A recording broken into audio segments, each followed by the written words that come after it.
உன்னை அதிசயம் காண செய்தேன், நீ அற்புதம் கண்டிடுவாய்.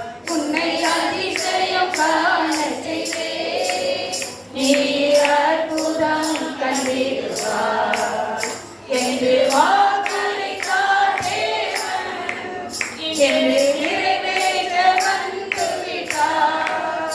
என்று வாக்களித்தார் தேவன், என்று நிறைவேற்ற வந்து விட்டார். உன்னை அதிசயம் காண செய்தேன், நீ அற்புதம் கண்டிடுவாய். உன்னை அதிசயம் காண செய்தேன், நீ அற்புதம் கண்டிடுவாய். நேசிக்கிற நல்ல பிதாவே, எங்களோடு பேசு. இயேசுவின் நாமத்தில் வேண்டிக் கொள்கின்றேன். அதிசயம் காண செய்கிற தேவனுக்கு நன்றி செலுத்தி ஜெபிக்கிறேன். இயேசுவின் நாமத்தில் நல்ல பிதாவே, அல்லேலூயா. இயேசுவின் நாமத்தில் உங்களுடைய எல்லாருக்கும் அன்பான வாழ்த்துக்கள். இன்னைக்கு கர்த்தர் கொடுக்கிற வாக்குத்தத்தம் என்ன அப்படின்னா, உங்களுடைய அதிசயம் காணச்சு அற்புதம் நடந்திடுமே என்று வாக்களித்தார் தேவன். அதனால தைரியமா போங்க, உங்களுக்கு அதிசயம் நடக்கும், மிராக்கிள் நடக்கும், பெரிய காரியத்தை கர்த்தர் செய்வார். ஏதோ நம்ம பெருமெண்டான ஒரு வேலைக்கு இருக்கலாம், இல்லை நம்ம நிரந்தரமான ஒரு வருமானம், ஏதோ ஒன்று, திருமணம், குழந்தை, என்ன வீட்டு சமாதானம், வீட்டில் ஏதோ ஒன்று உங்களுடைய உலகின் பாரம், ரட்சிப்பு, அதை கர்த்தர் தர வல்லமையுள்ளவராக இருக்கிறார். செய்திக்கு ஆதாரமாக சங்கீதம் 34:19.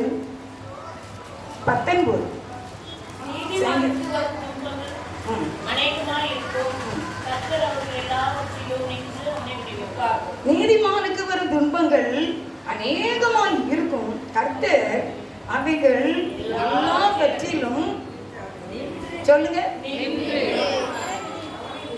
நின்று பார்த்துட்டு என்ன செய்ய மாட்டாரு, ஓட மாட்டாரு, இல்ல மறைஞ்சுக்கிட மாட்டாரு. ஆண்டவர் எனக்கு ஆண்டவர் தெளிவாக எடுத்து சொன்னார். நீதிமானுக்கு அநேக துன்பங்கள் வரும், கர்த்தர் அந்த துன்பங்கள்ல அப்படியே கூட நிற்பார், தோல்ல கை போடு. எனக்கு மூத்த மகன் பிறந்திருக்கும்போது ஒரு சின்ன ஆப்ரேஷன் பண்ணியாச்சு. 6 நாள் இருந்த ஆஸ்பத்திரியில். வீட்டுக்கு வந்த பிறகு எங்கள் அம்மாட்ட சொல்கிறேன், அம்மா எனக்கு தையல் விட்டுட்டுமா, தையல் விட்டுட்டுமா, போச்சு, எனக்கு எல்லாமே போச்சு, அவ்வளோதான், இனிமேல் நான் இனிமேல் வாழ்ந்தே பிரயோஜனம் இல்லை. வயசு 21. எங்கள் அம்மா என் கூட சேர்ந்து எங்கள் அம்மா அழுறாரு, இது ஒன்றும் செய்யாது, ஏன்னா இந்த தைலம் ஒரு பெரிய மேட்ரு கிடையாதுமா அப்படின்னு அவங்களுக்கு சொல்ல தெரியல. ஆனால் என் கூட சேர்ந்து எங்கள் அம்மாவும் அழுறாரு. எங்கள் அம்மா அழுறதை பார்த்து நான் அழுகி நிற்பாட்டினேன். ஒரு தாய் தன்னுடைய பிள்ளைக்காக எப்படி இணைந்து கதற்கு எங்கள் அம்மாவுடைய அந்த ஒரு ஆறுதல் எனக்கு 30 நாள் இருந்தேன். 30 நாளும் எங்கள் அம்மா என்னை அப்படியே ஆட்சி கேட்டுக்கிட்டே இருந்தான், ஒன்று செய்யணும் ஒன்று செய்யணும் அப்படின்ட்டு.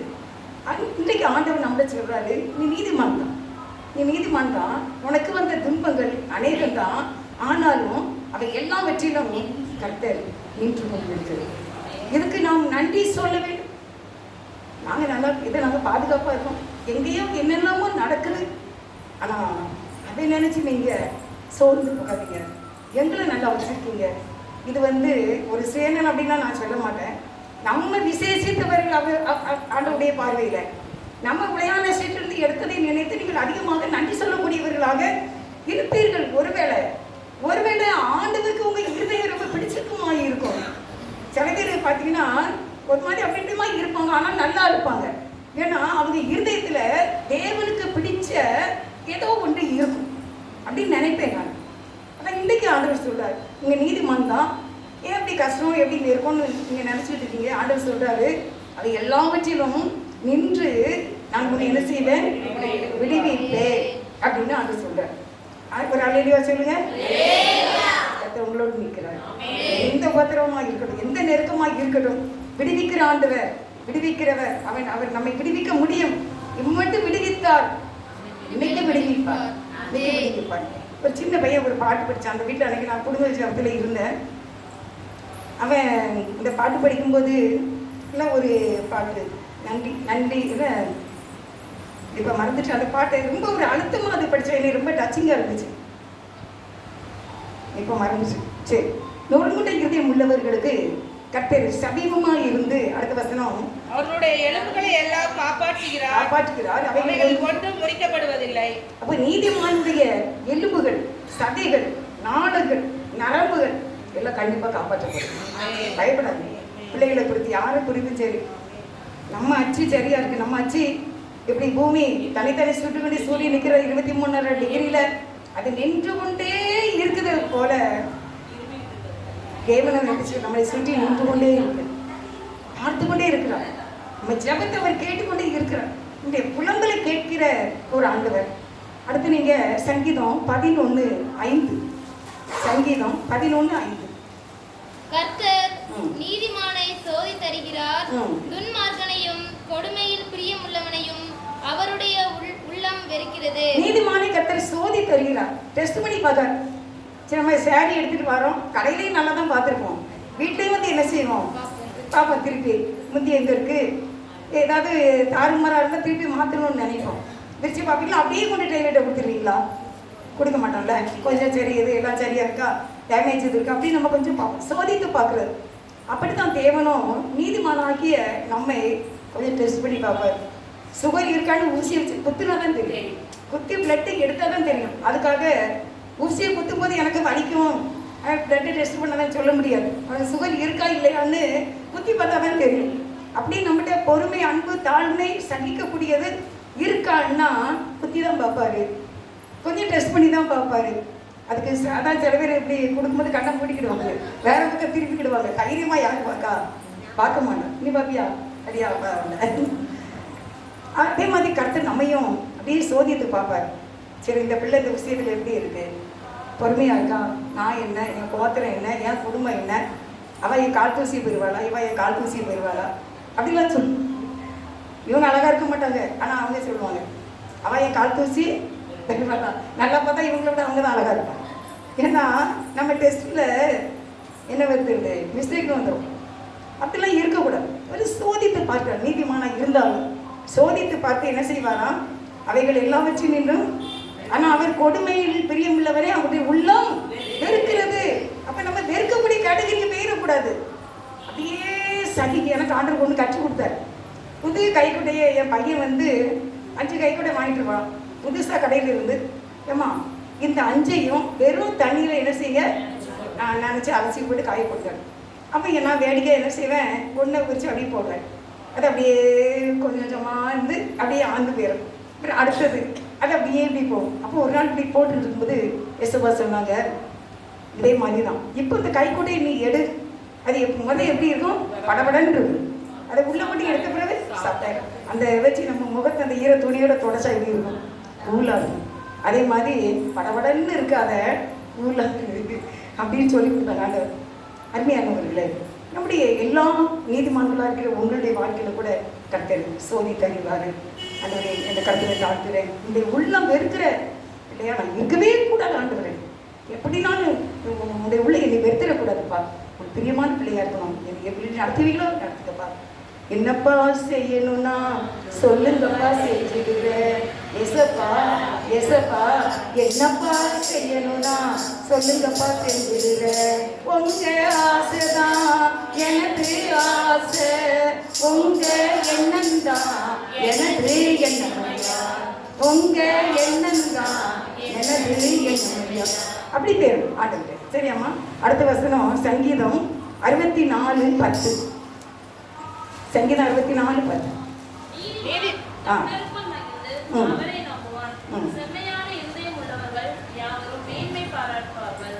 நீதிமான் கர்த்தருக்குள் மகிழ்ந்து அவரை நம்புவான். அப்ப நீங்க நீதிமான் ஆண்டவர் சொல்லிட்டாரு. இன்னைக்கு நம்ம வந்து எல்லாரையும் பார்த்து கர்த்தர் நம்மளை பார்த்து என்ன சொல்றாரு அப்படின்னா, நீங்கள் எப்படி இருக்கணுமா, கர்த்தருக்குள் மகிழ்ந்து நம்புங்க. அப்போ மகிழ்ச்சின்னா என்னன்னு நான் சொல்றேன் உங்களுக்கு. பாட்டு தான். நம்ம ஸ்டேட்டஸில் இப்போ பாட்டு வருதுல, நம்முடைய கான்கின்ற தேவன் குரூப்பில் பாட்டு பார்த்துருக்கீங்களா? ஒரு சின்ன ஒரு ஸ்டான்ஸாக இருக்காது. அது ஸ்டேட்டஸில் நான் போட்டிருக்கேன். ஸ்டேட்டஸில் எவ்வளவே பார்த்துருக்காங்க தெரியுமா, எது அந்த இனிமையை கேட்குறதுக்காண்டி. அதுவும் ஆண்டவர் என்ன சொல்கிறார், நீங்கள் பாடு, நீ மகிழ்ந்து பாடு, நான் கேட்கட்டும். கேட்டு என்ன சொல்கிறார் அப்படின்னா, மகிழ்ந்து அவரை நம்புவான். அப்படி கர்த்தருக்குள்ள பாட பாட பாடு, நீ சொல்லாமல் இருக்கவே முடியாது அப்படின்னு ஆரம்பிக்கும் போது ஆண்டவர் என்ன செய்வார்? ரைட்டு, இவன் நன்றி உள்ளவனாக இருக்கான், சரி ரைட்டு போடு அப்படின்னு டிக் பண்ணி ஒரு ஆசீர்வாதத்தை நம்ம கட்டளையிடுவார். எவ்வளோ பெரிய விண்ணப்பமாக உங்களுடைய ஜெபம் இருக்கட்டும், கண்டிப்பாக தேவன் நிறைவேற்ற வல்லமையுள்ளவராக இருக்கிறார். கர்த்தருக்குள்ள பாடி மகிழ்கிறவன் கர்த்தரை நம்புவான். நீங்கள் பாடாமல் நீங்கள் நம்ப முடியாது. வேதம் சொல்லுகிறது. நல்லா பாட்டு படிக்கணும். ஆராதிக்கும் போது எல்லாரும் சேர்ந்து ஆராதிக்கணும்.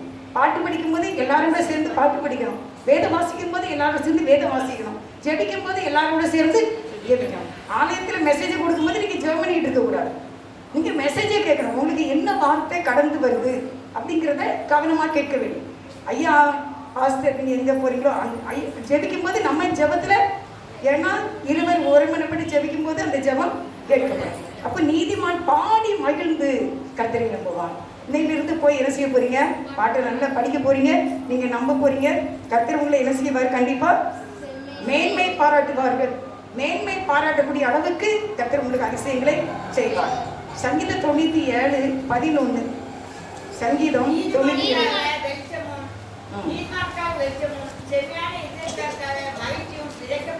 பாருங்க, சூப்பரா இருக்கா? எவ்வளவு சூப்பரா, எல்லாரும் சேர்ந்து வாசிக்க பார்ப்போம். 97:11.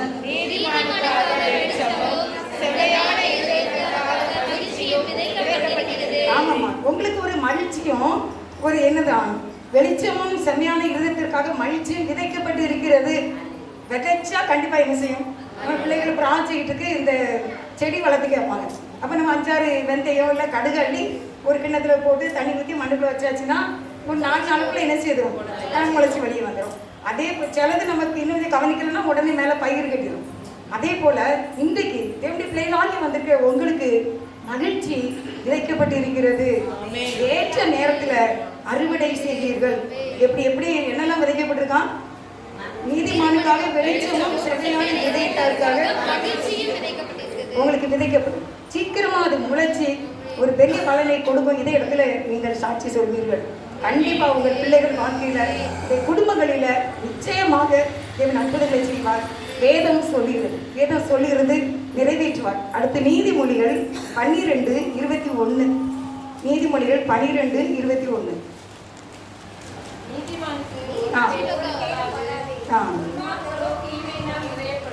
நீதிமானுக்கு என்ன வரலாம்? எத்தனை கேடு?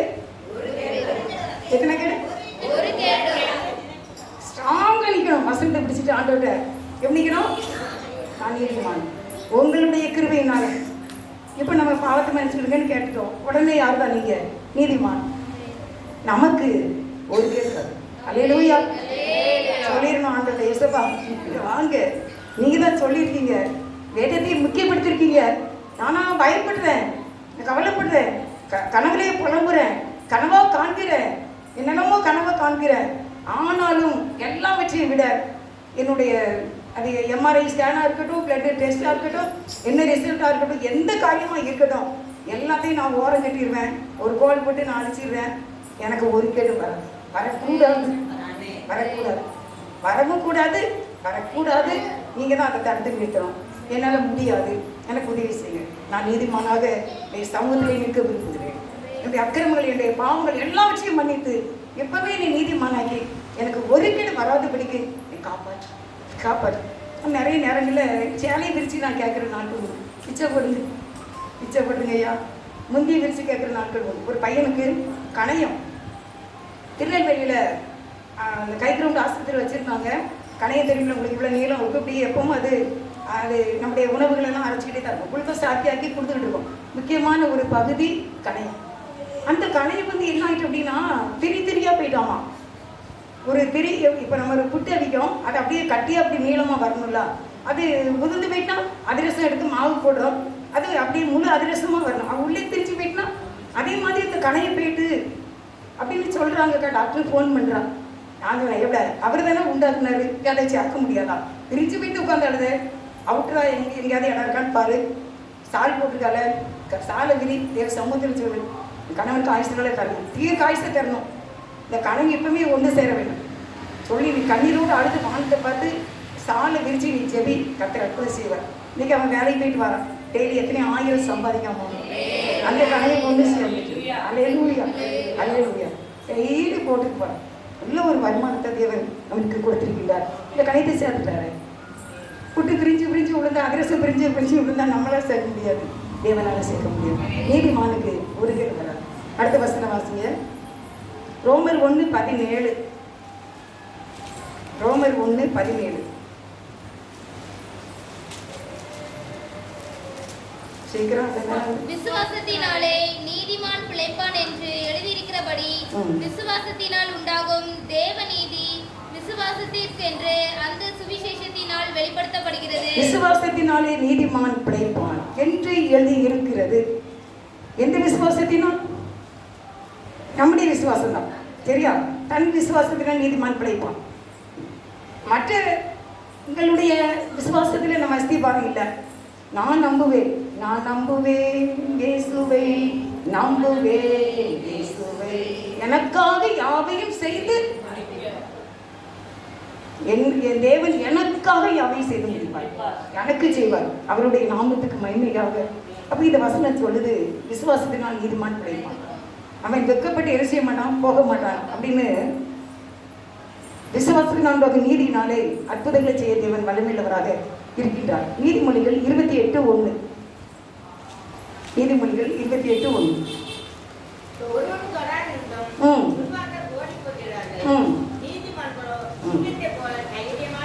அல்லேலூயா. சிங்கம் எப்படி வரும்? சிங்கிளா தான் வரும். சிங்கம் எப்படி வரும்? சிங்கிளா தான் வரும். அவங்களுக்கு தோணலாம் யாரும் தேவையில்லை. அவங்களுக்கே பலன் இருக்கு, அவங்களுக்கு எல்லா சக்தி இருக்கு, நடையில இருக்கு, பல்லு இருக்கு.